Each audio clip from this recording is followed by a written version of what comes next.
Our beloved 8% Hard AF Seltzer is now live in Florida, Georgia, Alabama, Texas, Ohio, Montana, Idaho, Oregon, Michigan, Pennsylvania, Illinois. Go to hardafseltzer.com today, click on the store locator, and enter your city or zip to find the closest location nearest you.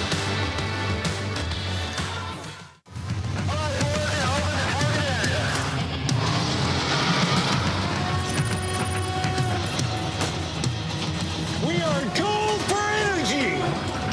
Send it. Incoming. Put the money in the bag, man.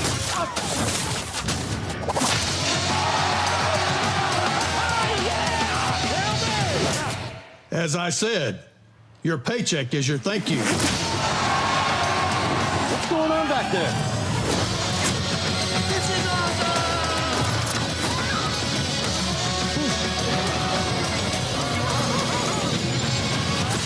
Welcome to Earth! No. Who's flying the plane? Get cockpit. Go. God. Black Rifle Energy, dropping near you. Welcome to Drinkin, bro.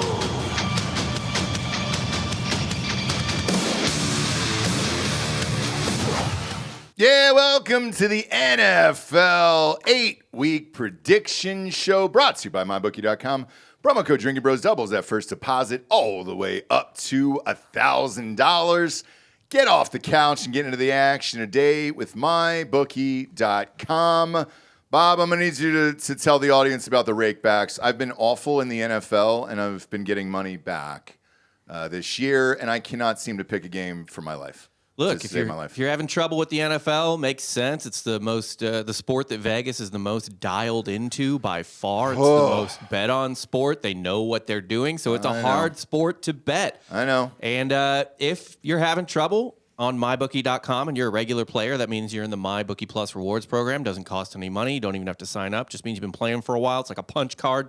If you have a bad week, they'll send you a little money back. It's called a rake back, and they'll say, hey, we know you don't feel alive without something on the game, dude. So yeah. There you go. And it sucks, Derek, because you and I go back and forth. We watch all these games, and we usually text each other during these. I mean, let's start with Thursday's game. You guys know the rules. We'll go over last week's wins and losses. And, dude, we all had the under on the Steelers game, all of us across the board. And then two 41-year-old quarterbacks go for 65 points. And, truthfully, it would have been a lot higher if T. Higgins did not slide down, at the end of the game. Most brilliant play of the year so far, in my opinion, simply because he noticed the pace of the game going back and forth. Whoever was going to have the ball last was going to win.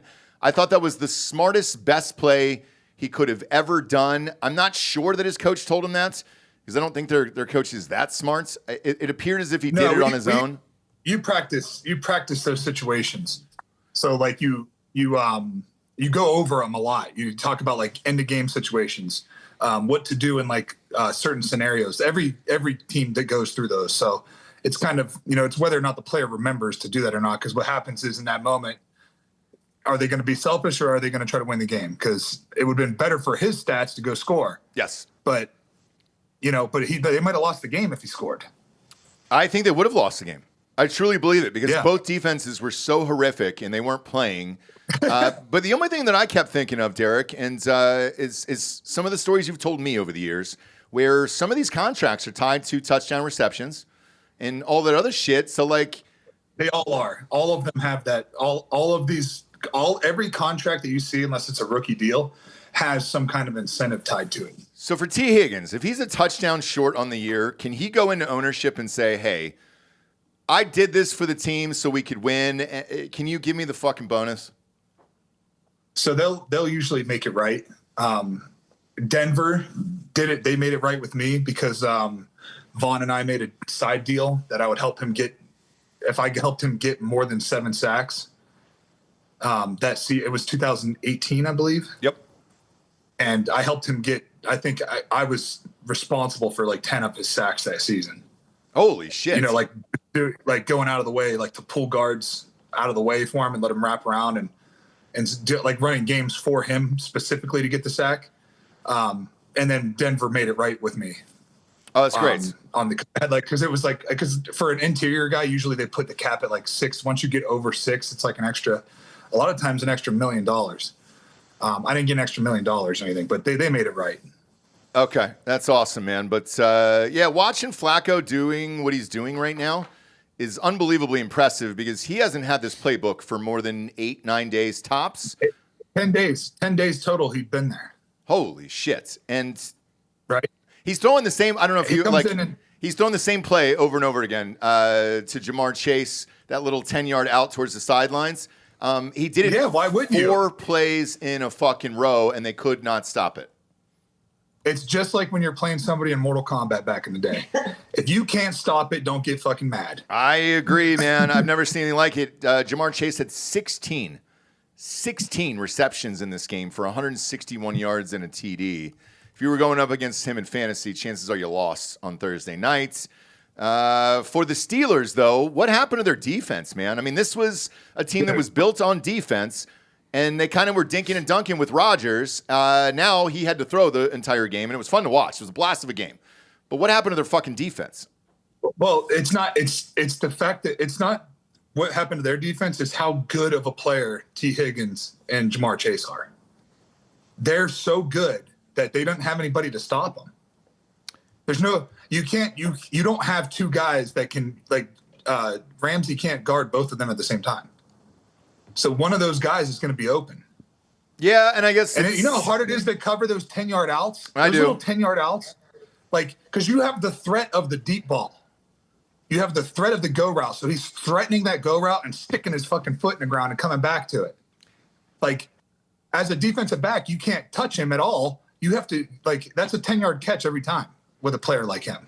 Here's what I was surprised at is that's a timing throw. And even, in kids, Pop Warner, you work on that, and it's a timing throw. As soon as he makes that cut out to the sidelines, the ball should be out of your hands. He'll know it's there. You'll know it's there. The problem is Flacco has only been there for 8-9 days.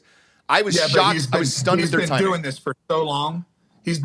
for so long. So for him to have that level of receiver, like at the level these guys are elite, all pro level receivers. So he knows that if he puts the ball there, they're going to catch it. Yeah. Like they know that those guys know that they know the deal. Like it's not, it doesn't, those plays and those routes, there's only so many routes that guys can run. Right. So that's why a playbook isn't so difficult. That's why they were just out there. That's why that was such a fun game to watch because they were just playing backyard football. Yeah. And it was just backyard football. All Flacco needs to know is just for his internal clock is do these guys make the breaks on time?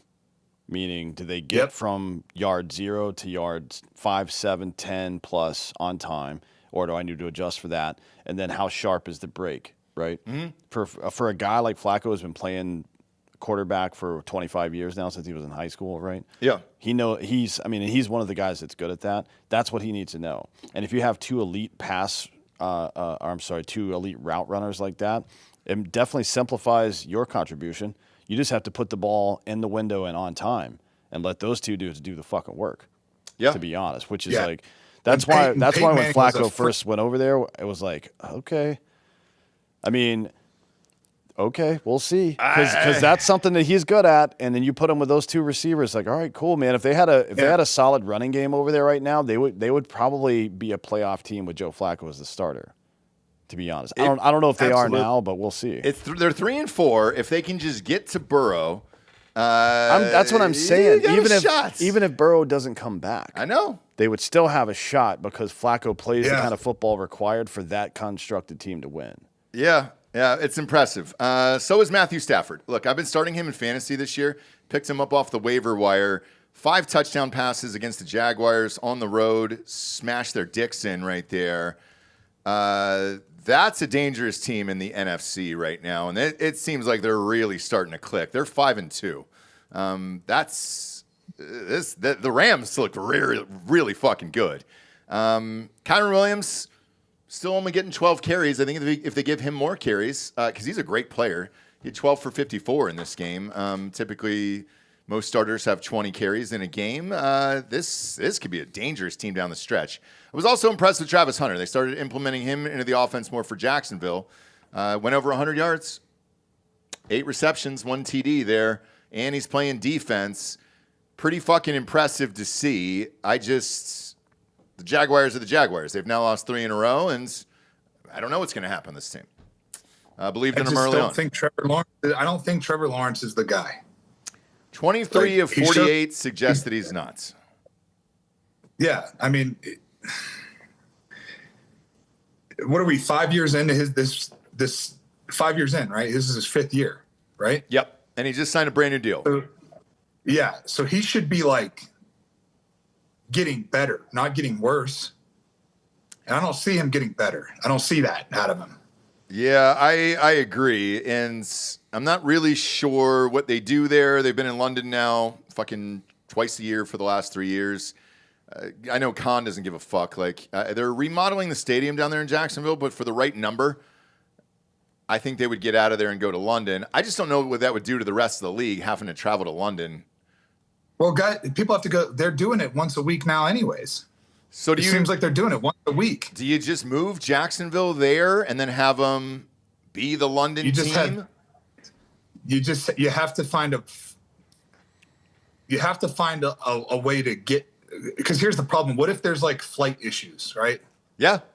If there's an issue with like the flights, because that's a 9-hour flight, right? Or no, it's 7 hours from over there. Well, it depends on where you're flying out of, yeah. And, with Mamdani getting in there, you're going from Muslim to Muslim, New York to London there, and that's one of those planes is going into a building at some point. You got to imagine. At some point. Yeah, it's a tough one. Jacksonville, let's see. I've flown to Europe from Miami, not from Jacksonville, but it's a long flights for sure. I think you have to find a way to make that. The structure of the season would have to be a little bit different. I think that would be one of those things that comes along whenever they start doing 2 bye weeks.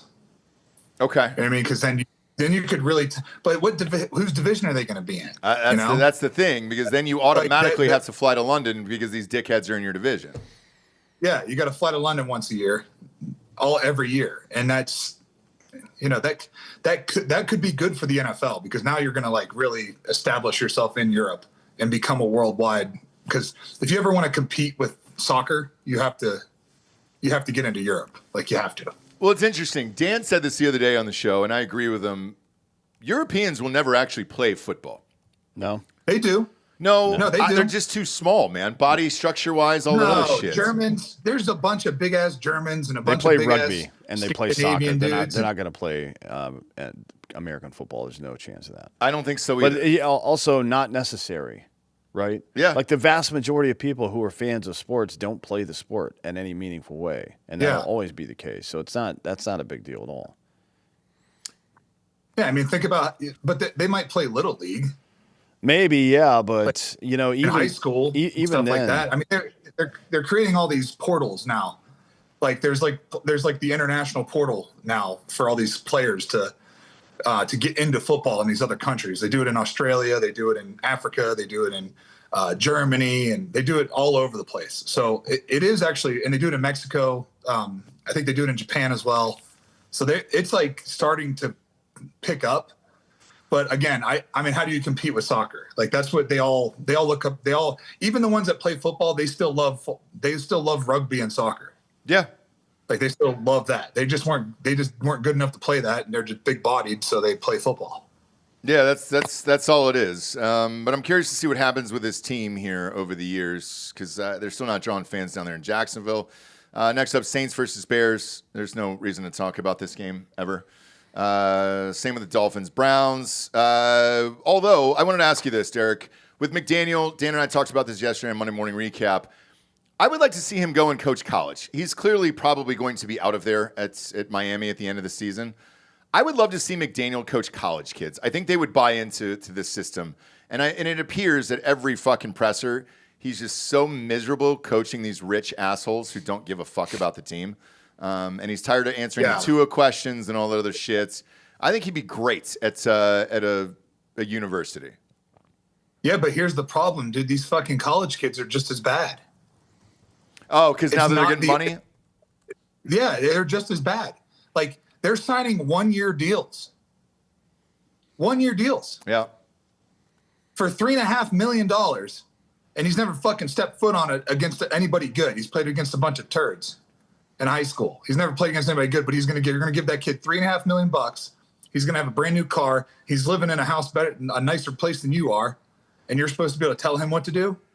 Yeah. Yeah, like it's the same problem. So it doesn't really matter. Like the colleges if anything, it's worse because at least in the NFL, you got people that have like like a lot of those guys are like, they have families and they're under contracts for fucking multiple years. So they're kind of stuck there. And I just think that it's Miami in itself is a hard place to coach because there's too many distractions.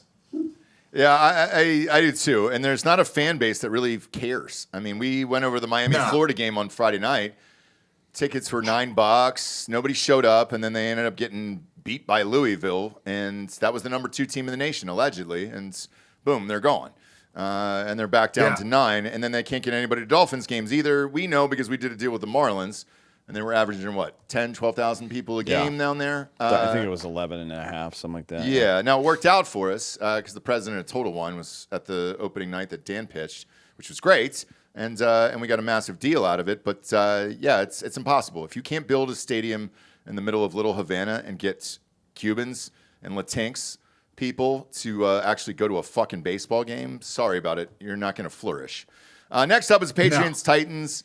This one about the way it should have. Yep. I mean, the Titans are not good. The Patriots are solid. This is what I thought they were going to be. Not great. At the beginning of the year. They need help for sure, but they, again, even against a shitty team, we talked about this at Bills and at Saints, that's Vrabel.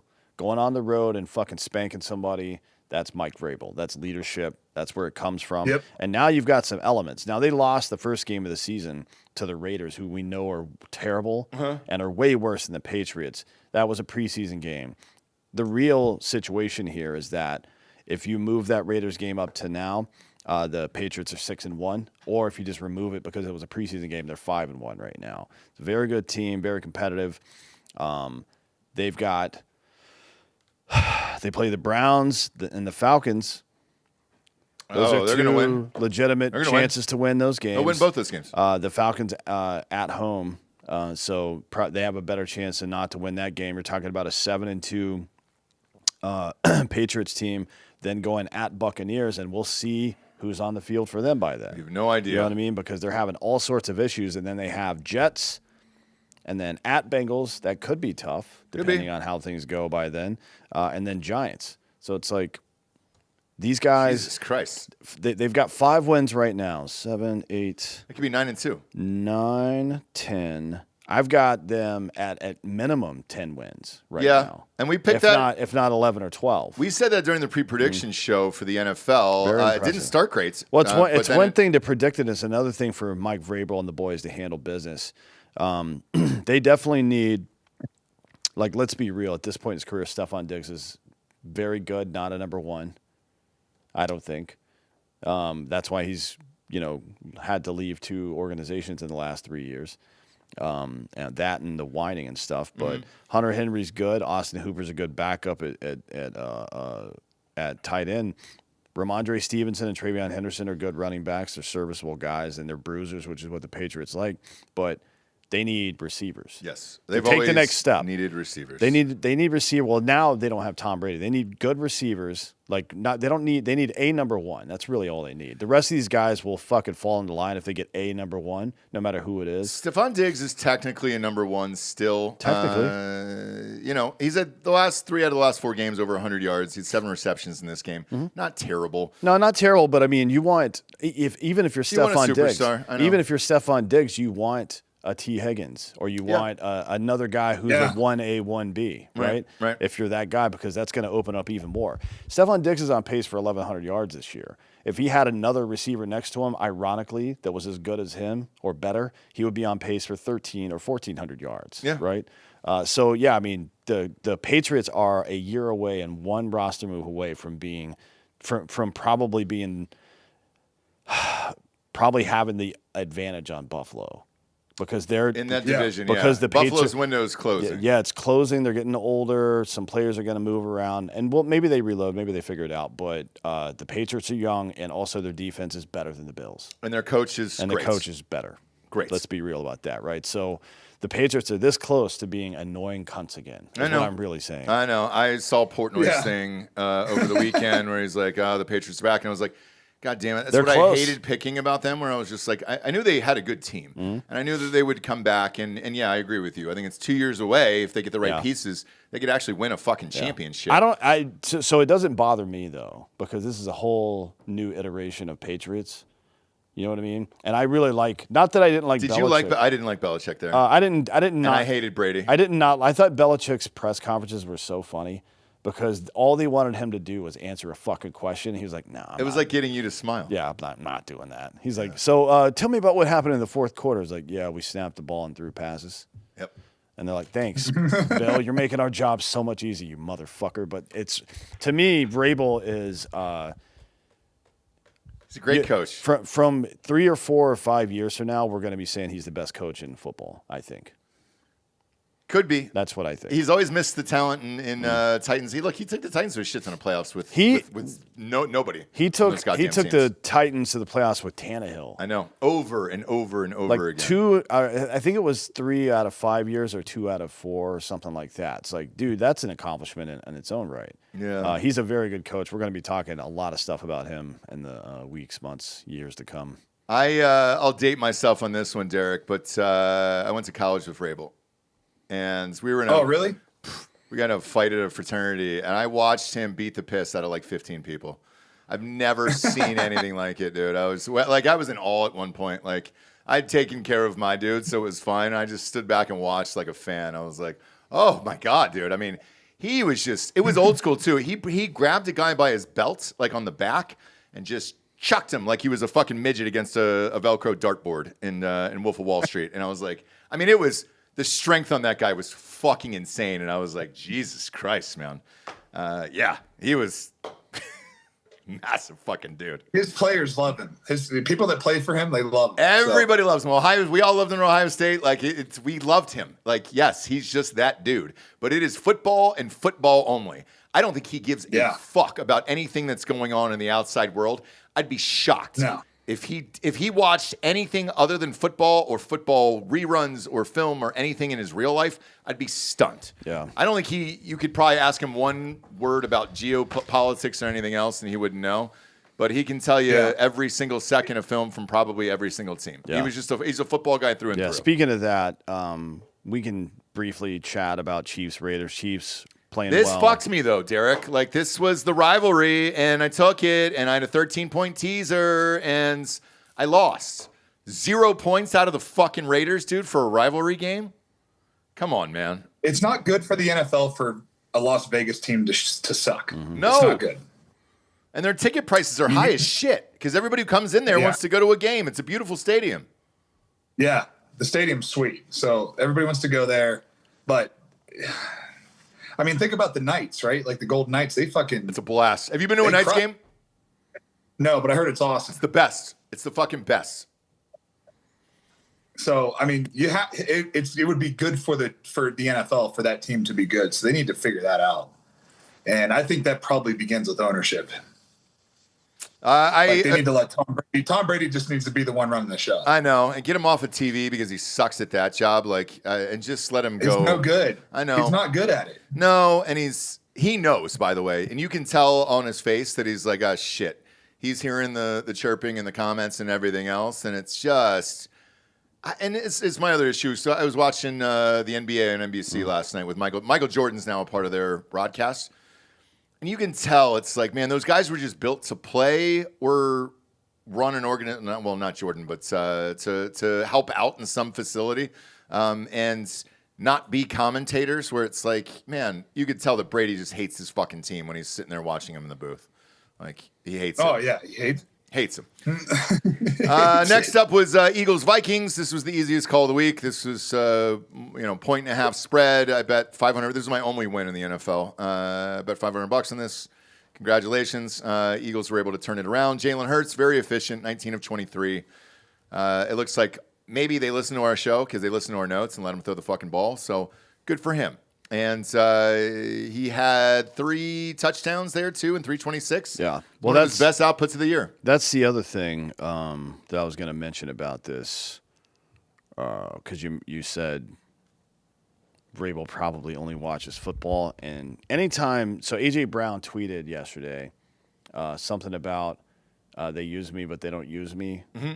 Meaning he wants to get used more, maybe. He says that every single day, all day long. And then people are like, oh, it's a distraction from the team. Nobody in that fucking locker room gives a shit what A.J. Brown tweets if he catches 4 passes for 121 yards and 2 touchdowns. Not one fucking person in that locker room is distracted by his tweet. Get fucked. They're fucking grown men and professionals. Like this. All of them. They're all like this. Just give me throw me the damn ball, right? Remember that one? Remember that one? It was a fucking. He wrote a book. The only receiver that I ever played with that wasn't like this was Demaryius Thomas. Yeah, all of the other receivers I've ever played with that are like a number 1 type of receiver, they all fucking want the ball more. They all want to be used more. They want more. Of course. They can't help themselves. I don't want a fucking so if he beta wants more, as my that's receiver. good.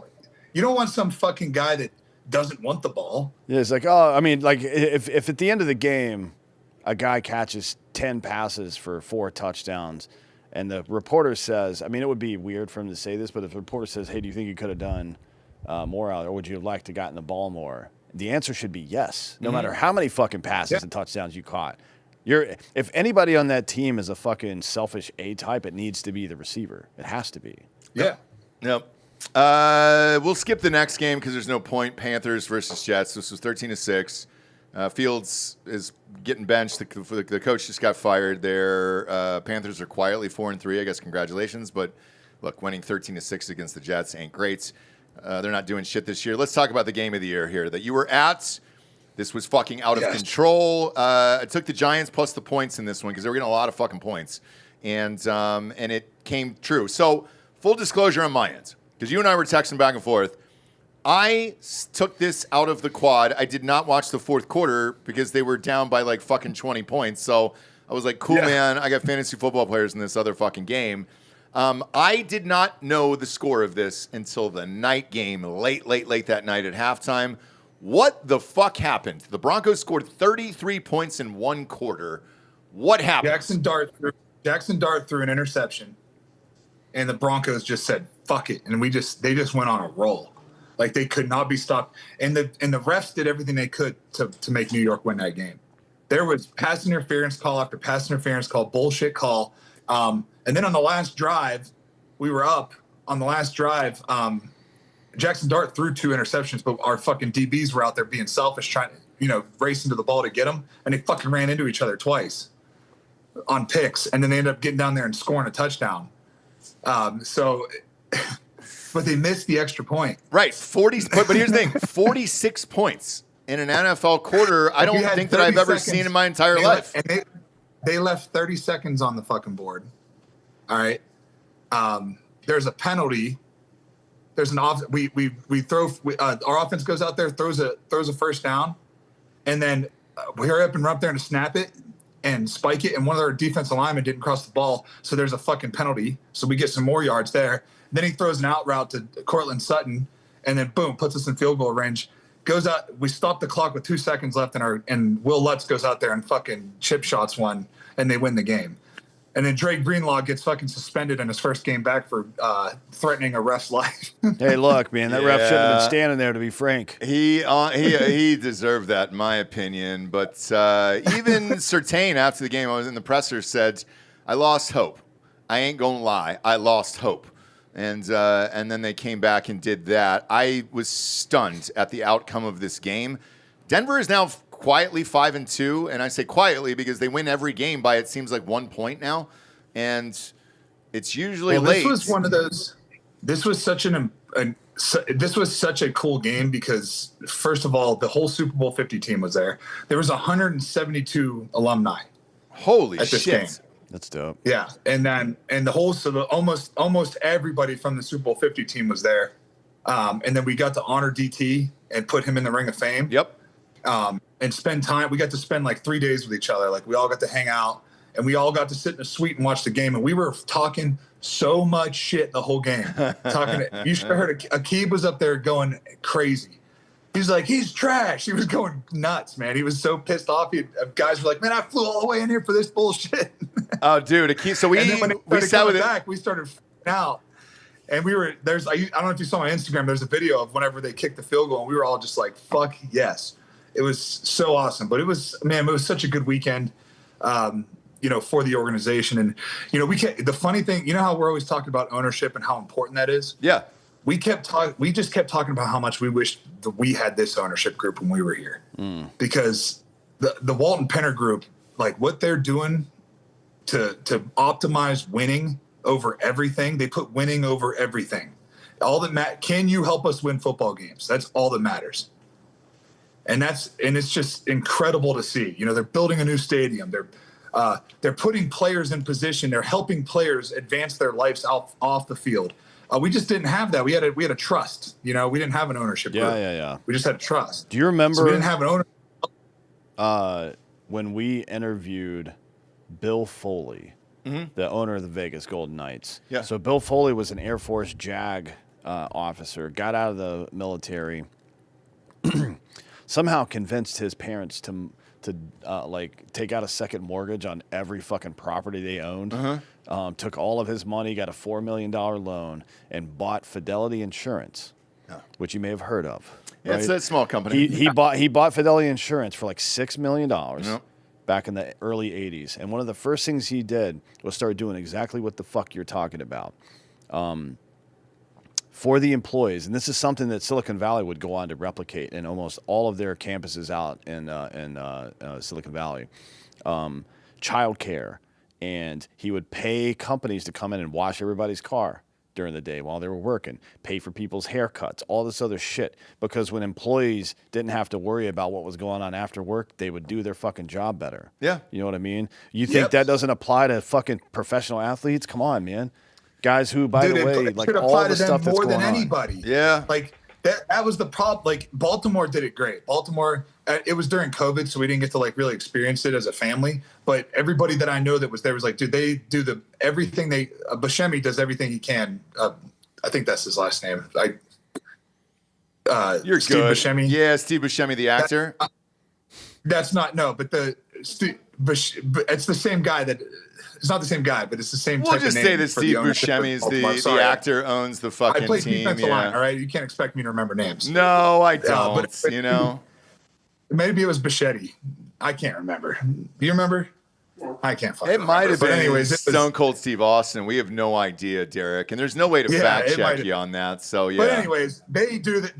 They made sure that like the families were involved, and when we flew to games, we were like in comfortable ass seats. We had good food. Like they had people to wash our cars. Like it was, you know what I mean? It was, they made it so that you didn't have to worry about that bullshit. It's just, I didn't have that in Denver. It wasn't that way. Look, it makes everything better. We didn't have an owner. Yeah. We didn't have a real owner. We had good GMs and we had, people in position, good coaches and everything, but the ownership was not good. So it was like, it kind of fed down. After like good coaches get out of there and good players leave, you see the fucking the stacks fall, and that's what happened in Denver. And now you have unbelievable ownership. Where I was at the Saturday walkthrough practice. Those guys are fucking. They love being there. Mm-hmm. They love coming to work, and they're building a brand new facility for those guys to practice in. It's unbelievable, like just brand new weight room and locker room, and it's just fucking so badass what they're doing, man. And it's. That makes people want to come to work and they want to fucking go hard and they want to win because they feel like a responsibility to the team. Yeah, and there was like for me at Ohio State, there was this Asian Jack Shack, probably about 3 miles from campus, and the women were into it. Once they started offering punch cards, and they knew that we were. Wait, how hard do you got to punch them? Well, they were doing it for you. Oh, you but mean it was like, hey, dude, if you had more than 4 holes on your card.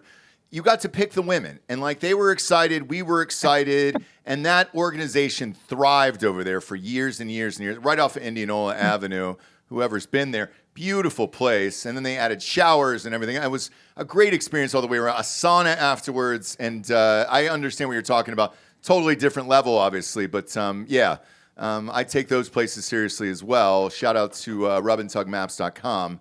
And I get it, Derek. I didn't play the NFL, but we can still kind of merge shared experiences because it doesn't matter what business you're in as long as you care about it and the customer. That doesn't sound like they were really giving the girls incentive. They did. They got bigger tips and everything else. I was like, oh man, nice to see you, Swingley. Like, this is great. Thank you for everything that you've done. I was unaware that one finger could change the whole pace of an orgasm. All right, next up was Colts versus Chargers. Colts blew them out, man, at the Chargers. This is impressive. They're 6-1. They have the best record in the NFL. With Danny Dimes, that is a weird thing to say out loud. That is the first time I've said that out loud, but they have the best record in the NFL. I'm sure the Colts are shocked by this. Jonathan Taylor had a great game, and they continue to fucking roll here. How high can this team go, Derek? I mean, I don't see – I think the only people that can beat them is them. Like, if they don't make mistakes, then I don't see – I mean, Justin Herbert still threw for 420 yards. He did, but I think the Chiefs, man, like with Rashee Rice and all those guys back, Hollywood Brown, you're finally starting to see those receivers all play together for the first time in 2 years now. I think the Chiefs are still probably the favorites in the AFC. Maybe the Colts are seconds. Who knows, man? I mean, shit. I know the Chargers have a lot of injuries, so it's not entirely their fault. And Herbert had to throw a lot more in this game because both running backs are out for him. I think for the year, I believe. Is Amarian Hampton out for the year there? I don't know yet about that one. The other guy is Najee Harris is out for the year. But very impressive, and congratulations to the Colts. Next up, Redskins against the Cowboys. Cowboys, 44 points, man. If they trade for Max Crosby, how big of a deal is that? That's been in the rumor mill here for the last 24 hours in the Texas area. That would change their defense significantly and bring a level of intensity and excitement to that team. That if they're smart and they want to actually do something, they probably should do it. So here's what that's the move. Here's what the Texas press has said all over, and here's been my rebuttal in the last 24 hours. Texas, all the media here is saying if they got him, they would be an instant Super Bowl contender. My contention with this, here's my contention with this. How is he any different than Micah Parsons? He is different. Is he? He's not a lot different, but he's different. The smart move would have been to keep Micah Parsons. That would have been a smart move. Sure. That was a mistake. That was a huge mistake. A really dumb mistake because he was thriving there, and he loved it. Unbelievable football. He loved playing there. And he loved being there. He loved playing there. Like playing in Dallas, like there's certain places where you want to play because the fan base is so awesome. Denver's one of those places. Cowboys are one of those places. Steelers are one of those places. Green Bay is one of those places. Those are the type of places that whenever you get there, you want to stay there. Kansas City's like that. Once you get there, the fans will love you so much that like the ownership almost can't let you leave. Yeah. Because you bring so much value with, to the locker room. You're a glue guy, this and that, whatever. Micah Parsons would have been the smart move to keep, but that's gone. So you have to think about next steps, right? So find a way to get Max Crosby on your team. Because Max doesn't really want to leave Vegas, but I think that now that he's seeing that he's never going to win anything there, and his days are numbered. You know what I mean? You're as a defensive lineman and a pass rusher, your days are numbered. Mm-hmm. He's also a Dallas kid. He played at high school in Dallas.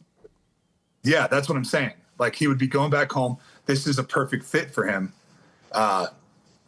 He's made a fuck ton of money, and I think he wants to win a championship. So you got to take him to a place where he can win a championship. And I think that Dallas with him and a couple of they're missing one or two pieces. A great pass rusher and a disruptor on the defensive side of the ball is who they need. So that's Max Crosby.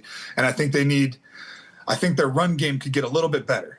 They just need a backup. Just a backup. Yeah. Williams is doing pretty well there. CeeDee Lamb is back and healthy. Pickens is there. A little bit of help. Yeah, but that pick that they got for Micah Parsons, they would now have to give back for Max Crosby. It just seems like to me like a lateral move. I mean, I would do it personally, and I know the fan base would love it, and their ticket sales would go through the roof. So I think it's worth it. But I don't know that makes them a Super Bowl contender, being is how they had that guy before the season started, and then they fucking traded him. So yeah, well, he traded him because it was an ego thing. It was an owner not wanting. You've seen it 1,000 times. Yeah. The owner doesn't want to pay a guy as much. He doesn't want to make him the highest paid fucking guy ever. Yep. On the defensive side of the ball, so he's like, then he's like Jerry Jones just talked himself into thinking that like Micah Parsons was a pass rusher only and didn't play the run great. I'll tell you who does play the fucking run. That's Max Crosby. Yeah. So you won't have any questions about that. He knows how to set an edge, and he can get after the damn quarterback, and he can change games for you. Yeah. Just like Micah Parsons did. By the way, look. So he's 2 years older, that is what it is. But right now, Max Crosby is signed through the 2029 season at an average annual contract value of $35.5 million, whereas Micah Parsons is signed through the same year with an average annual salary value of $46.5 million. So saving $11 million a year and getting Max Crosby, that would be, had they planned it this way, would be a genius move. Obviously, Jerry Jones had no idea any of this was even possible. Yeah. But even if you have to give up that first-round pick you got from Micah, plus a second-round pick or something else, right? Yeah. Still get the value because you're shedding $11 million in salary a year. What? If you watch that Dallas Cowboys documentary, Jerry Jones has always had a horseshoe up his ass. He just gets fucking lucky somehow. Yeah. He makes these crazy decisions, and it somehow turns out great. Yeah, and like these super risky moves. Yeah, and if it doesn't turn out great with Max, if he has a precipitous drop off, there's a fucking out after the 27 season. I mean, it's a much better contract than he ever would have gotten with Micah Parsons, and Micah's a bit more dynamic, certainly, than Max Crosby is, but Max Crosby does what Dallas needs him to do, which is defend the run as well and be a great pass rusher. So, I mean, not to say one's better than the other. They if you do take different Max stuff. Crosby and put him on that team, it's going to give him like a whole nother, like Max plays hard as fuck no matter what. Like that's how he is. He plays his ass off no matter what. But if you give him you put him on a Dallas team, then he thinks he has a chance to like win something or go to a fucking playoff game. Like he is going to get juiced up, dude. And you're just going to see his play go up to an even higher level. I've seen it happen. So I know what that does to a guy. Yeah, and then I've got breaking news here. One of my fraternity brothers is watching the show. He said that Jack Shack Place on Indianola Avenue is closed. Oh, no. Columbus, Ohio. Well, R.I.P. Fuck an A, dude. Those were some of the hardest working ladies there is. And my God, man. The small businesses, man. It's just tough to run a small business these days. You know, that's a fucking shame. God damn it, man. Those ice raids, man. I don't think they're going after Asians. They better not be. They did. They just went into Chinatown. Well, they went into Chinatown, but they went after the Africans who were selling the fake bags, the Hermes bags. I'm not kidding. I just watched that bus video. It was sweet, dude, by the way. I tell you what, man, if you're looking for fucking defensive help, sign some of those ice guys. The way that they're able to tackle these illegals, dude, in the open field has been fucking amazing to watch. Yeah, the way they tackled that fat lady from the news. God, they really hogtied her pretty quickly. So, yeah, she was 320. I mean, Derek, she was bigger than you, dude. And this ice guy just came out of nowhere and flattened her. So, yeah, I would start looking at some of that footage in the NFL. Breaking news here also, Roger Goodell is giving a press conference right now. It's a true story. And he's saying he thinks Bad Bunny will put on a great performance at halftime. Apparently, I bet he does. The press conference started, and every single question is about Bad Bunny. So, yeah, probably not a good sign. Roger Goodell's a fucking piece of shit. Yes. Yeah. Total piece of shit. He helps the owners keep players from getting lifetime health care. Meanwhile, the owners pay for him to fly around on a fucking private jet everywhere.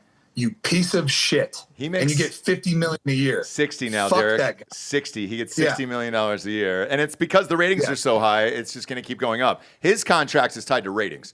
So that I can answer from a Hollywood perspective. So, like, dude, his contract keeps going up. He might clear 70 this year because the ratings are up 20%, which is hard to believe. Next up, Packers beat the Cardinals. No shock there. Brissett's playing backup for the Cardinals. They've given up on yet another year down there. You can go ahead and blow up that franchise. Falcons lost yet again in a big game on a Sunday night to the 49ers. No shock there from me. Called this one as well. Penix, 21 for 38. Way to go, bud. Real proud of you and that 8th round pick we blew on you. Buccaneers. This was a sad one, man, because it felt like the air was taken out of the stadium for Baker and the rest of the boys seeing Mike Evans with a broken clavicle. He couldn't make a good throw. There was something off with Baker. Well, that injury, he said after the game, he knew that Mike Evans was out for the year with that broken clavicle injury, and the rest of us didn't know at the time. He knew during the game, and he goes, dude, the locker room was super fucking bummed out about it. Has that happened to you where a player got injured during a game and it just fucked up the rest of your game? That's what that seemed like for the Buccaneers for me. Yeah. Yeah, it's happened multiple times. It's just the way it is, man. It sucks. He was pretty down. The rest of the players were pretty down. It showed on the field. That's not typically the game they play. I lost a lot of money on it, but also you can't predict injuries like that, so it is what it is. Last but not least, Texans versus Seahawks. The Seahawks look for real. I watched this entire game, and the Texans came out swinging. They were, they tried their hardest there, but man, Seattle's got a good defense. Jackson Smith-Njigba is a true number one wide receiver, which I did not believe he was coming out of college. And the connection those guys have together right now is, I mean, he's barely looking back and the ball is gone, dude. And Jackson's catching it with 2 feet in bounds right before he goes out of bounds. Whatever the fuck they did in the offseason, and this guy is fun to fucking watch. And then you got Kenneth Walker, the third, playing well. Seahawks are another issue. That could be another problem there in the NFC. They looked like a good football team. So congratulations up in Seattle. Mariners are out, so you need something to celebrate, I guess. Just wait till Durr gets in the playoffs and blows that too. All right, we got some sponsors to put this shit wagon on the air real quick. First up, mybookie.com. Promo code Drinkin' Bros doubles that first deposit all the way up to $1,000. Get off the couch and get into the action today with mybookie.com. Bet against me on the NFL, listeners out there. Bet with me on college. Won that 8-game teaser. It was the highest in Drinkin' Bros sports history. That paid off its $8,000 or $4,000. I'm sorry, on Saturday nights. Been amazing in college. I've not been good in the NFL. I mean, it's going to start with this Thursday game too, man, where I just don't know what the fuck to do, man. And I've never had a season like this before. I really don't know who's going to win on a week-to-week basis and who's just not going to show up entirely. So definitely bet against me. But if you've got your favorites out there, continue to bet on them, and that's on you. I'll keep posting, and I'll probably keep losing. Just bet against me and Drinkin' Bros Sports on Facebook. Again, that promo code is $1,000. It'll double. The promo code Drinkin' Bros at mybookie.com. All of these odds are from those guys. Next up, we got drinkinbrostickets.com. If you want tickets to any of these games, they're available. So we had some investors from Hard AF who asked us, hey, can we get tickets to the Thursday night game? And I go, hey, man, you can just walk up to the gate and buy them yourself. I don't need to help you on this. He's like, you're kidding. And I go, no. There's like 14,000 seats left for this Chargers game on a Thursday night, which is fucking insane to me. They're $28. So if you're in LA, you're a Vikings fan. Let's face it, there's no Chargers fans that actually live in LA. You show up and get them for $28. Just show up right to the fucking gate. Or buy them on our site. I mean, it's $10 cheaper than StubHub. But a lot of these tickets are very, very cheap this weekend. You can actually take the family out for an affordable NFL game, which is nice. Last but not least, we got hardafseltzer.com. Circle K test deal ends here in 16 days. 16 days, it is all over. Keep buying out all the stores in Tuscaloosa, Alabama, and Auburn, Alabama. Circle K will put us in 3,000 stores in the Southeast. It will be fucking incredible for the company, and we are ahead of pace right now. I just had a call this morning with the reps over at Circle K. We are currently number 3 in the states of Alabama and Florida for Hard AF Seltzer right now in the category. It is White Claw. It is Truly. And we just moved ahead of Truly as far as numbers per stores go because they're in more stores than us. So Technically, we're number 2 in Alabama, and we're number 3 in the state of Florida. So it's working. Please continue to buy out those stores down there through November 6th. We will see you live at the University of South Florida to close out that deal on November 6th. We'll be doing a live show right outside the fraternity row there. And you can come and join us, have some tall boys, have some laughs. And we got tickets for you to go to the USF game that night on Thursday night. Come and join us down there. That'll be at Bulls Liquor there. Because Circle K, let's face it, they're a corporation. They're not going to let us inside that goddamn store. But we'll be right next to it, and they're helping out. And this will be our last big push for that. All right. Go to hardyofseltzer.com and your city or zip on the store locator, and it'll take you to the closest location nearest you. So if you're tailgating any of these games, buy a 12-pack or a tall boy today. All the tall boys are restocked up in Michigan for USA to Goes, and all the Chris stores are up there in the Upper Peninsula. HEB has now picked up the tall boys as well. So is the Total Wine. I get a meeting with Ryan Mills right after the show. We get a Total Wine deal with them nationally. So it's about to really, really fucking pop here. And holy shit, buckle up. Keep buying out those stores in Tuscaloosa and Auburn. Let's get to the Thursday night game. Vikings at the Chargers. $29. Tickets. Chargers -3.5. Derek, who you got in this one? I'm not touching this. I wouldn't touch it. Who's starting? Is McCarthy starting for them or no? I don't know. I don't understand. I don't know the Chargers. I thought were going to be a lot better than they are. Well, they've had injuries. They've had a shit ton of injuries. So I know. They lost both the running backs and the fucking is Bosa? Was it that Bosa from the Chargers, or was it the one from Joey? Yeah, he's out. He's out. So the Vikings. No, not Joey out. plays for the Bills. Yeah, he plays for the Bills. That's now. right. That's right. He's out of. It's he's Nick out for of the 49ers. The Chargers. It's Nick Bosa, the 49ers. Okay. Gotcha. Yeah, Wentz is starting.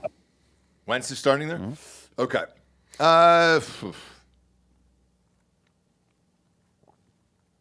I don't like the half a point there because I do think the Chargers squeaked the win, but I think it's a 3-point game. It's a Thursday night game too, and that's just always so fucking. It's so hard to play. You don't know who's really healthy. The whole thing's 3 days of recovery. Look, I've been good in these games traditionally. I lost last week, but give me Vikings plus 10.5 in that classic Ross Patterson Thursday night teaser, and drop this over/under down to 37.5, and that's where I'm going to live with this one. Who you got, D'Anthony? I'll take Vikings plus 3.5. Okay, Derek. Yeah, I think I'll take the Vikings at plus 3.5 because I think it's going to be a 3-point the half game. point. I did too. That half point. I think it's that hook. Yep. As John Popper used to say, the hook will bring you back for Blues Traveler. Also, chance that the Vikings win this game. Yeah. Still, but I think you're going to give me plus 3.5. With the injuries on the Chargers, the Vikings can win this game. I'm kind of surprised that it's not plus 2.5. Same here. Just to force me to make a decision. I know. You know what I mean? I agree. Maybe they always know shit we don't know. So. Yeah, well, the NFL's been having a great season financially, gambling-wise, so maybe they're just giving one back to us. Who knows? Doubtful. Next up, you got Atlanta against the Dolphins. This is Atlanta minus 7.5. No. Who do you got in this, Derek? I don't like 7.5 at all. I don't either. Give me Miami. I'm taking Miami plus the 7.5. I wouldn't do that. I'm going to you know what? They know that. Here's the thing, though, man. They know something. Miami is in the shit tank. They are. They're 1-6, and I know Tyreek Hill's out for the year, but still, man, they got Waddle. They got Tua.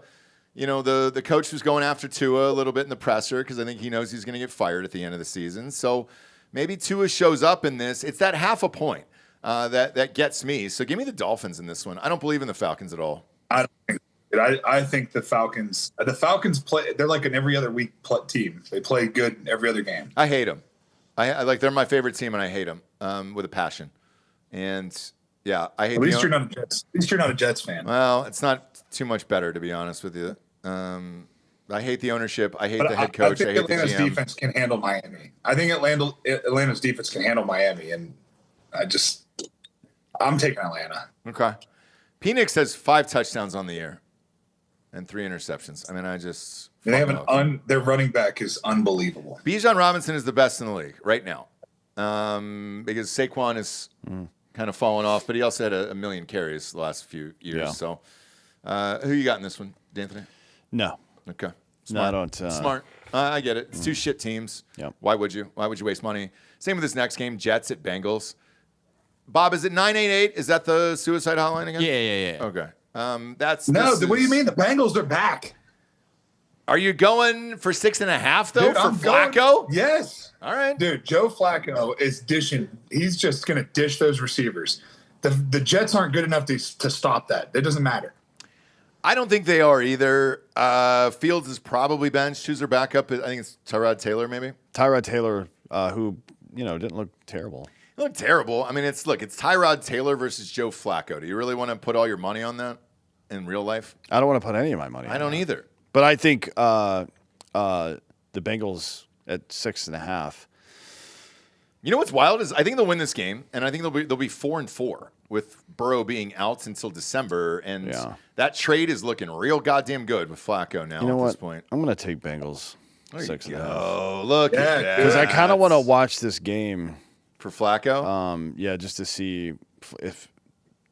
Yeah, that's the only way I will is if I got money on it. Quinshon Judkins, by the way, for the Browns he's on my fantasy team. He's been lights fucking out. He had 3 touchdowns last week. God damn it, man! What a revelation. They have so much. They have so much talent on this Browns team, and they don't have a quarterback or anything else. And it's fucking gnarly, man. I've got Browns fans. You know what the best part about that Bengals game was last week? What? That Joe Flacco did not give a fuck. Nope. He did not give a fuck. Didn't care.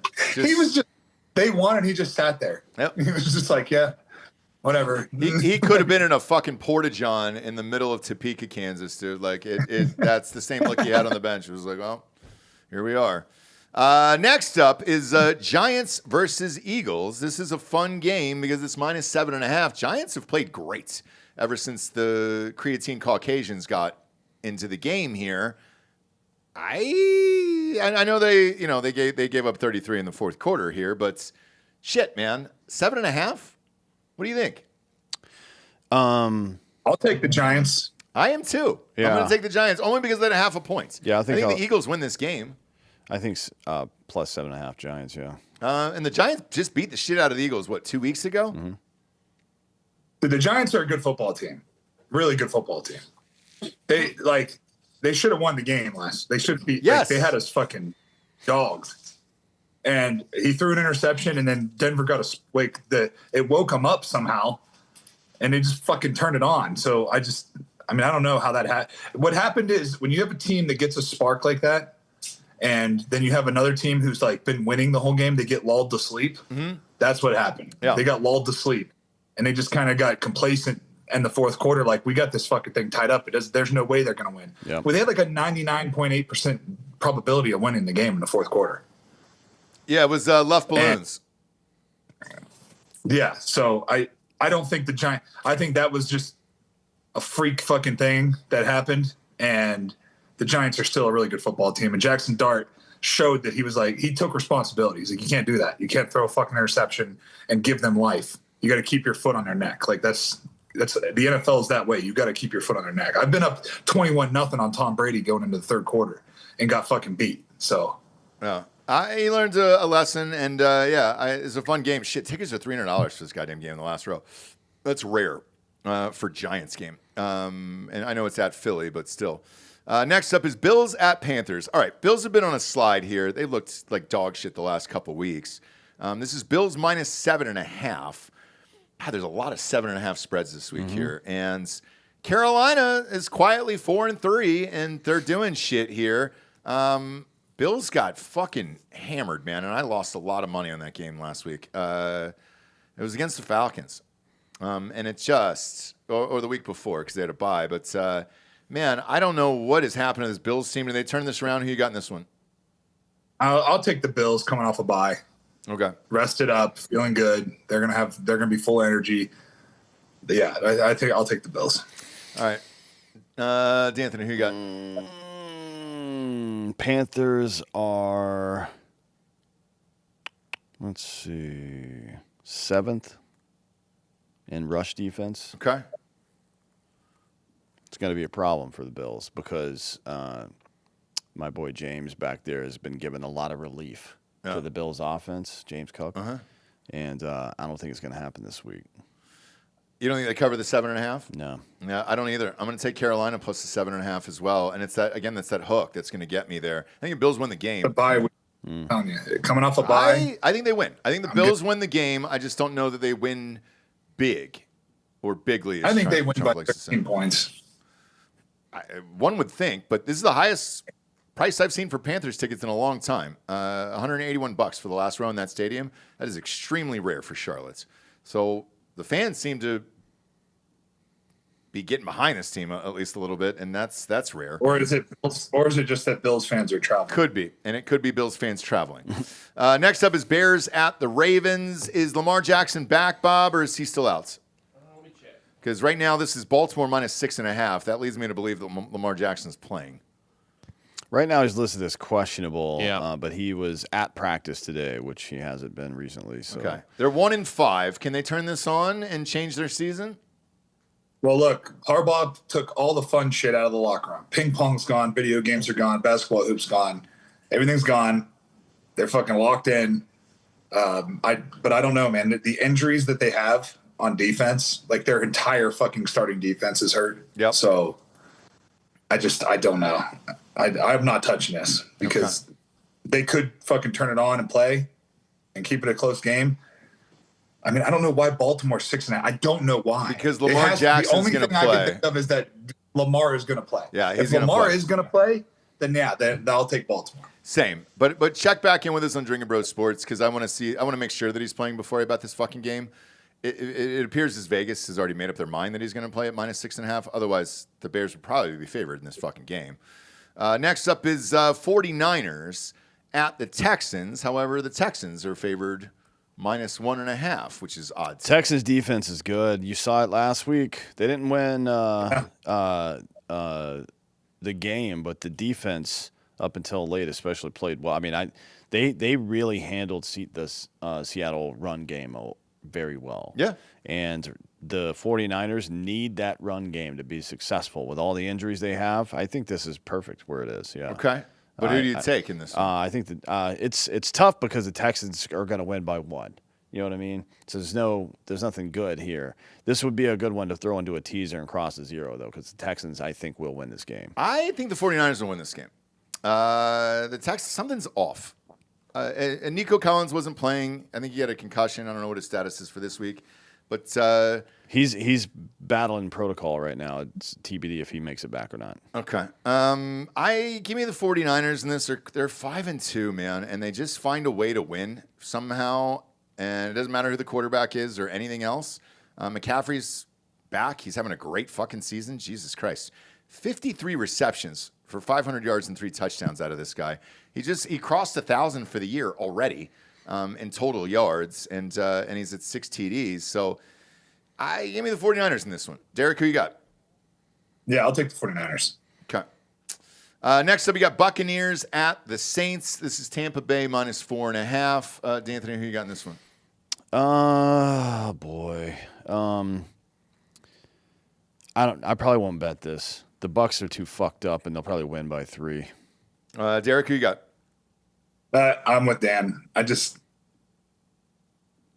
I think that they took the life out of them losing their star receiver, just like I don't know, man, but Baker Mayfield is just such a fucking gamer. He's going to want to bounce back. Egbuka's back and had a great fucking game. If I'm going to be a degenerate, I'm betting Tampa to win by 6. I think they're going to win by 6. I think they win by 6 or 7. I did too. So I'm taking the Bucs in this game. Egbuka is back. He looked great in that game. And, I know Godwin and Evans are out, but they've been out most of the year. And Baker's been fine with just Egbuka.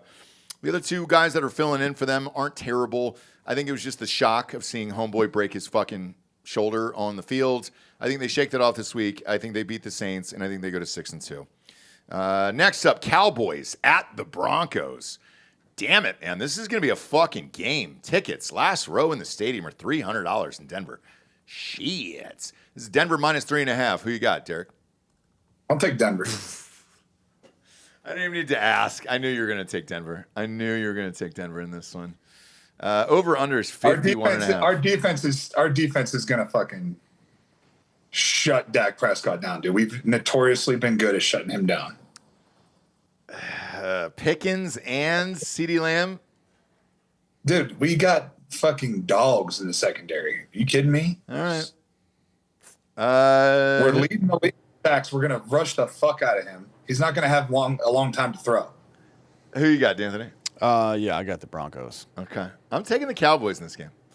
Yeah, I think the offense and I know they scored 33 points in the fourth quarter and turned it around. It's 0 for the other 3 quarters. I just don't know that they've figured out this offense yet in Denver, and they haven't been scoring a lot of points all year, whereas the Cowboys have. Their defense sucks, but this is a shootout. Give me the Cowboys to cover, and I think it's a Ross, I think it's a 3-point up. game. I think it's a 3-point game. You're making a mistake, dude. You're making a mistake. This is the perfect game for the Broncos because their defense is going to shut them down. They're going to be fucking stuffed. Going to allow you and to then our rate me live on air against a shit defense, and we're going to win by 14 points. I feel like Jodie Foster and the accused right now, and I'm on top of the fucking pinball machine. I'm not going to allow you to rate me live on air like this, Derek, okay? I think this is a field goal game, and I don't know who wins. Don't care, but the spread is 3.5, and that's where I'm going to live. I'm going to take the points with the Cowboys, and I'm sure it'll come back to haunt me next week, as every week has on the NFL show here this year, so fuck it. I might as well set fire to the rain and just go all in. Next up, Titans at the Colts. Whew, is a big boy spread. Oh, God, it's gross. 14.5 for the Colts. Hate that. So do I, dude. What do you do here? But you take the Colts minus 14.5. That's what you do. Really? Yeah, fuck yeah, dude. They would have fucked people up. I'm telling you, they're trying to send a message to the league right now. They are sending a message. And by the way, who do you think the front runner for MVP is right now? Shit, dude. It's Daniel goddamn Jones. No, I'd say it's still Baker. Nope. Baker's no. Come on. No. After that last game, no. He's throwing to fucking. Yeah. It doesn't matter who he's throwing to. 14.5 points. It doesn't fucking matter. 14.5 points is too much in the average NFL. Motherfuckers look unbelievable. So let me lock this. I'm going to do this in a 13-point teaser. I'm going to jack this up to 27.5 and take the Titans. That will really tell you, me, the audience, everyone else around the world that I'm that awful this year. If they lose at minus 27.5 on a 13-point teaser. It might be 33-0. I might wear a Bo Nix jersey the rest of the goddamn year on this fucking show, dude. For real. I mean, I'm sorry, a Daniel Jones jersey on the show the rest of the year. I mean, this is... If they clear that 27.5, I will jack off in space. Can I get next to Katy Perry at least? You think that would help? Obviously. Next up is Packers Steelers and the Sunday night game. Great Sunday night game. So is Trudeau gonna watch? Yeah. Hope so. Daniel Jones amongst quarterbacks who have started all their games, least amount of sacks allowed. Okay. He's got 4 rushing touchdowns, 10 passing. Yeah. He's good. Look, he's good on this team. 14.5 is just so many points. We're talking about MVP. Yeah, but it's against a fucking trash Tennessee. They are hot garbage. I realize. It's a trash team that is he's going to come in there and steamroll these motherfuckers. I'm telling you. I bet they win by 21 points. They got a new head coach. I bet they're fired up, dude. Cam Ward finally throws a touchdown this year. We'll see. We'll see. At 27.5, give it to me. Give it to me right in the pooper. Sunday night game, Packers, Steelers. Great game. Green Bay minus 3.5 at the Steelers. I got a problem with that, though. Steelers should have won that game last week. They should have been 5-1. Who do you got in this one, Derek? 3.5. I think Pittsburgh's going to win by 3 points. I think it's going to be a 3-point game. Mm-hmm. Yeah, so take the points. Yeah.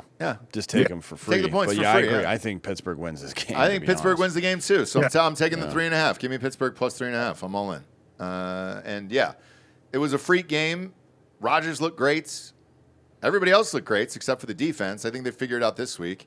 And yeah, I've not been that impressed. I know the Packers are 4-1-1. I've watched a lot of their games. They've all been close. One was a fucking tie, for Christ's sakes. Like, I don't believe in the Packers that much. I really don't. So give me the Steelers in this game. Last but not least, the Monday night game. Back to a single Monday night game. This is Redskins at the Chiefs.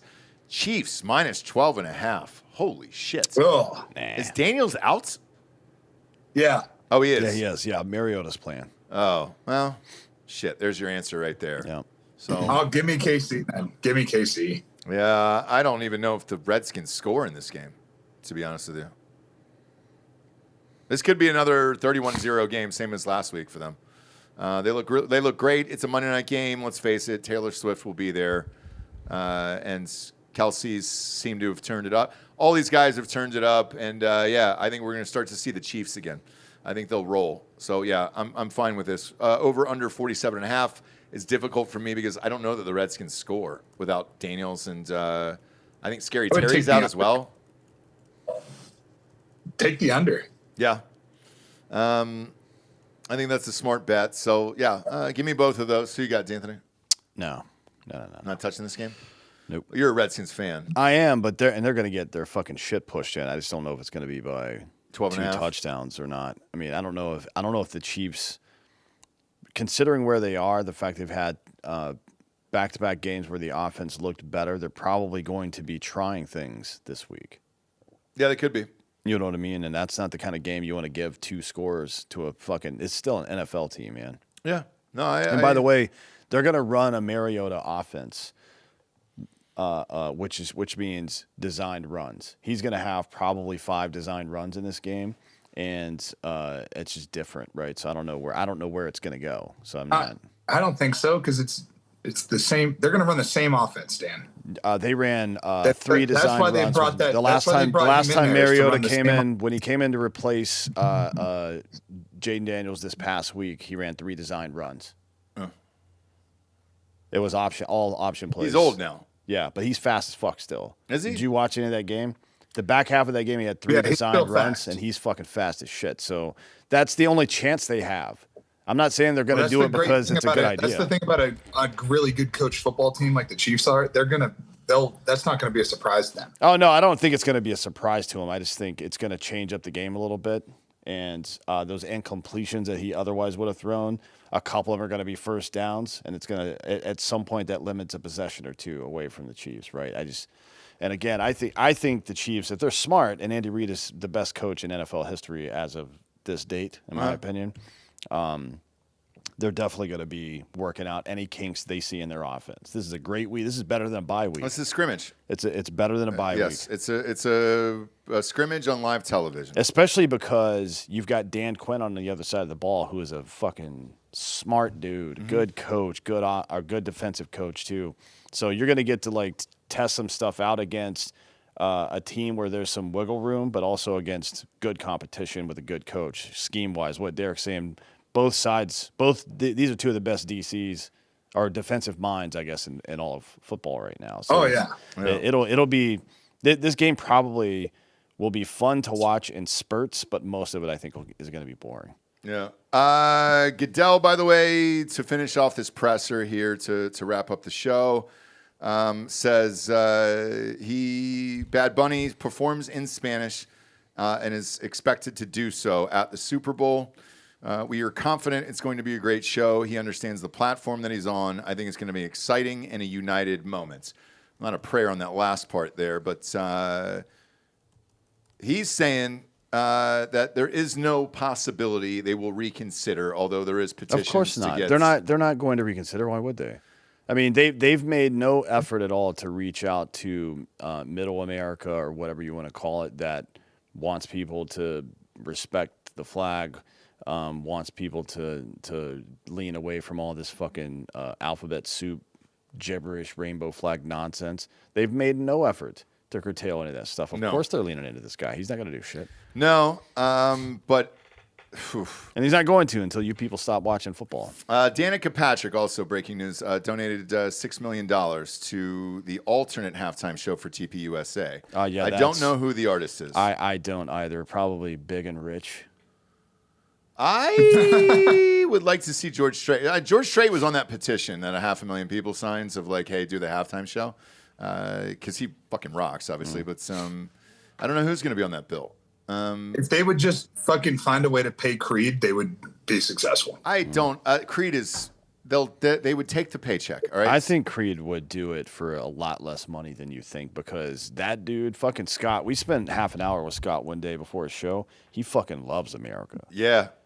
He doesn't care about. We didn't talk about politics, right or left or any of that shit. He was like, hey, the government sucks. Yep. No matter who's in it, but this is the best country in the goddamn world. That's pretty much his belief system. Like, yeah, that's the guy you want playing the Super Bowl. Yep. And then last but not least here, the end of Goodell's thing says the NFL is moving the Pro Bowl festivities to Tuesday of the Super Bowl week. So it appears as if they're just abandoning everything on that Sunday bullshit, the flag football and everything else. Like, it's never worked. I don't think the players want it. Why risk an injury? And it's fucking gay at this point. So, yeah, just kind of end it. Just give out a fucking plaque or a trophy or something for making. Well, the Pro Bowl it's a fucking popularity contest. It's not who the best football player is. It's a popularity contest because it's voted on by the fans. How many Pro Bowls did you make? None. That's crazy to me. Zero. Yeah. Zero. You know why? Because I love my country. Well, and also zero is the number of elks you've killed this year. So, like, that matches up and it all makes sense. I killed one elk, sir. Did you? One? You got one elk? Okay. Yes. All right.